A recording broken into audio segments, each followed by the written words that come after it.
Salut à tous, chers téléspectateurs, les amis de réseaux sociaux, chronique du Hannes Ball. Bienvenue à ce résumé de journée du vendredi 23 et samedi 24 juillet 2021. Voici les rubriques. Comme l'actualité l'exige, commençons par la loi Mbao.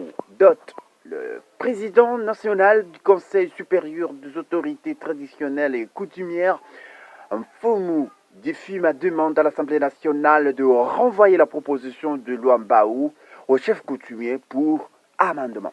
La fixation de la dot à 500 dollars américains fait l'objet de déclarations que soutient la population Matadi. Ils disent non à l'escroquerie de famille, non à l'objectification de la fille.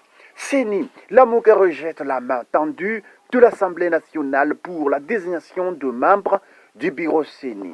Le ministre de numérique Désiré Cachemire Eberland Kolongele a été évacué ce vendredi 23 juillet 2021 à l'étranger pour de soins appropriés. JO 2021, le porte-drapeau congolais David Chama et ses coéquipiers représentent fièrement la République démocratique du Congo dans les stades olympiques de Tokyo. Lualaba, deux militaires condamnés respectivement à 2 ans et 18 mois de prison pour avoir torturé des creuseurs dans un site minier à Kolwezi. Nord Kivu, 3 jours de deuil décrété en territoire de Béni en mémoire de 16 civils tués dans une embuscade près de Maïmoya. Sénat, Baatulukwebo et Bintou Keïta, anonyme pour un grand consensus dans la désignation animateur de la CENI.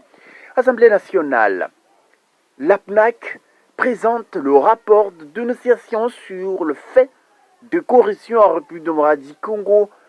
Le deuxième vice-président de l'Assemblée nationale, honoraire Vital Bayoueziz, a réceptionné ce vendredi 23 juillet le rapport de dénonciation sur le fait de corruption en République démocratique du Congo. L'APNAC révèle qu'en 2020, le pays a connu un manque à gagner de plus de 7,9 milliards américains suite au fait de corruption. Le député Pazi Pamba termine son propos en invitant le peuple congolais à dénoncer et continuer à dénoncer la corruption sous toutes ses formes. Ministre de la Communication et Médias, pas de réunion du Conseil de ministres ce vendredi 23 juillet 2021 pour la première fois depuis l'investiture du gouvernement Sama Lokonde.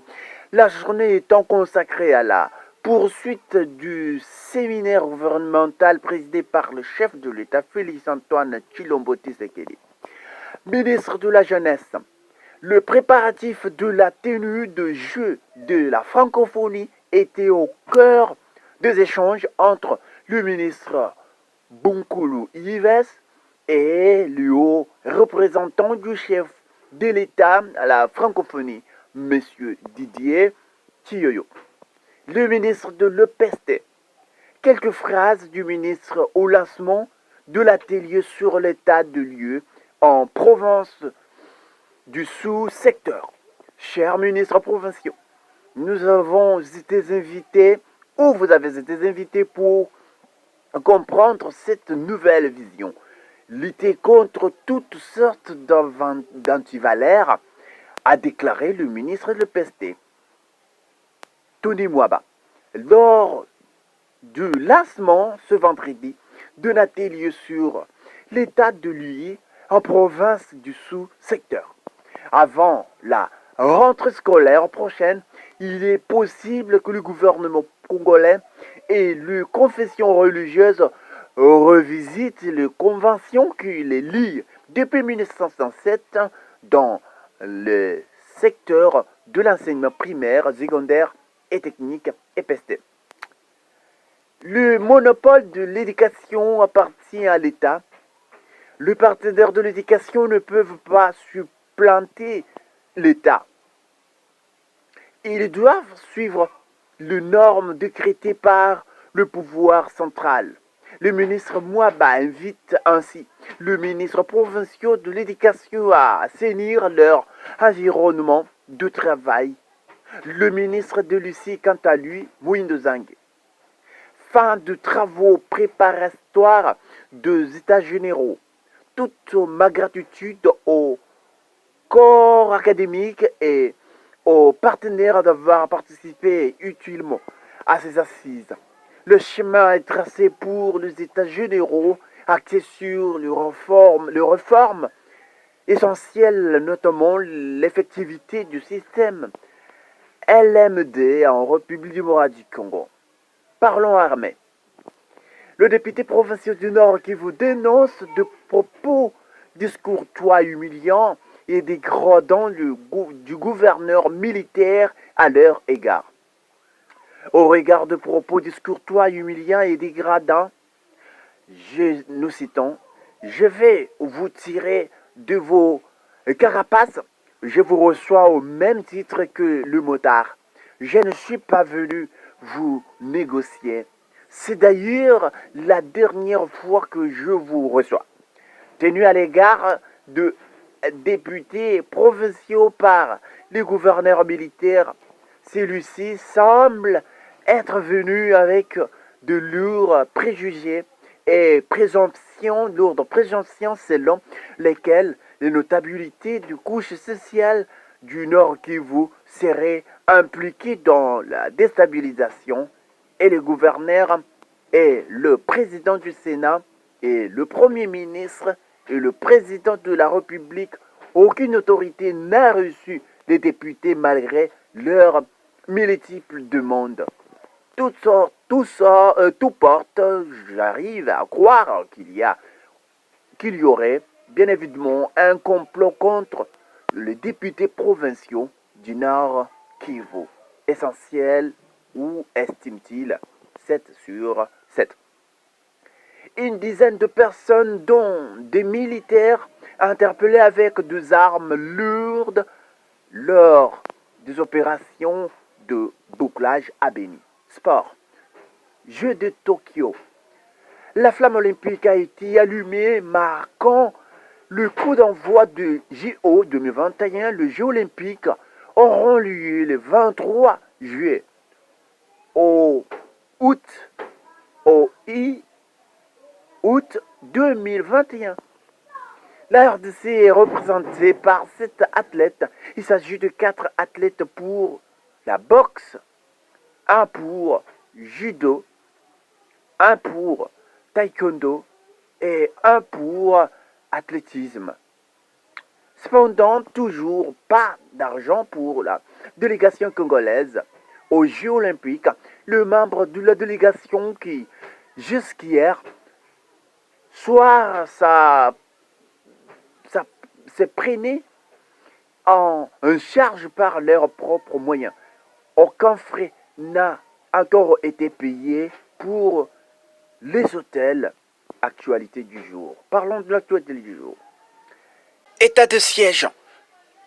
La proclamation de l'état de siège a été plus médiatique qu'opérationnelle, s'inquiète le député provincial du Nord Kivu. Parlons CENI. Les confessions religieuses, 8 au total, se sont réunies ce vendredi en plénière à Kinshasa. Les confessions religieuses dénoncent la pression ou l'oppression, intimidation et menaces dont elles sont victimes pour leur empêcher de désigner librement leurs délégués à la CENI. Nous mettons en garde toutes ces personnalités déjà identifiées si jamais un malheur arrivait à un de nous. Ils ont déclaré sur Top Congo. Les confessions religieuses promettent de choisir une personne avec leadership éthique et consensuel avéré. Les confessions religieuses étaient réunies en assemblée plénière ce vendredi 23 juillet afin d'évaluer les enjeux liés au processus électoral de 2023. À Bencholet, il faut obligatoirement inaugurer une nouvelle ère de scrutin mieux organisé pour l'alternance démocratique en 2023. Désignation de membres de la CENI. Les chefs de confession religieuse ont la détermination de tout faire pour conclure mardi, si possible, à Bencholet, dit-il. Courtejoie est mort. Le célèbre scientifique et médecin belge, Dr Jacques Courtejoie, auteur de plusieurs ouvrages, affiche en santé sous le Centre pour la promotion de la santé, CPS Kangou, dans le Lukula, est décédé à 92 ans à Boma. L'aide financière américaine au secteur minier de la RDC s'élève maintenant approximativement à 28 millions de dollars américains à travers des projets axés sur bonne gouvernance, les chaînes d'approvisionnement de minerais responsables et la promotion des investissements communicants. Les États-Unis d'Amérique augmentent de 1 million leur contribution en faveur du projet existant du département américain du travail appelé lutte contre le travail des enfants dans l'industrie du cobalt de la République démocratique du Congo Coteco en sigle, partant à 3,5 dollars américains. Ituri, le directeur général de la régie financière provinciale, a signé un résident surveillé pour soupçon de détournement de fonds internationaux.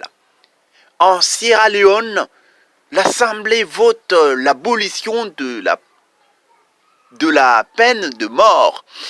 Le fils du président guinéen Théodore Nguema Obiang Mang et l'homme d'affaires zimbabwéen Kudakwache Taguirei n'auront plus le droit d'entrer sur le territoire britannique. Leurs comptes bancaires vont être gelés. Ils sont condamnés par le Royaume-Uni pour corruption. RFI. Le funérail du président Juvenel Moïse dans l'émotion et sur fond de tension. L'Afrique du Sud, plus de 330 morts dans les violences de la mi-juillet. Après avoir nié l'épidémie de Covid-19, la Tanzanie se prépare à vacciner sa population. Le Burundi a suspendu les opérations de plusieurs sociétés minières internationales, estimant ne pas bénéficier d'une juste part dans le revenu généré par l'extraction de richesses de son sol. Covid-19. 47 404 cas confirmés, 29 389 cas guéris, 1021 décès. La coordination provinciale de riposte contre le Covid-19 dans le province du Kwilu déplore le manque de moyens financiers nécessaires pour bien mener la lutte contre la pandémie Covid-19 en République démocratique du Congo. La pandémie Covid-19 en République démocratique du Congo, l'épicentre s'est déplacé au nord Kivu, en Ituri et Haute-Uélé. Des dispositions sont prises pour maîtriser la citation Dr Muyembe. Les agents de la riposte contre le Covid-19 en sitting pour réclamer leurs primes déjà décaissées.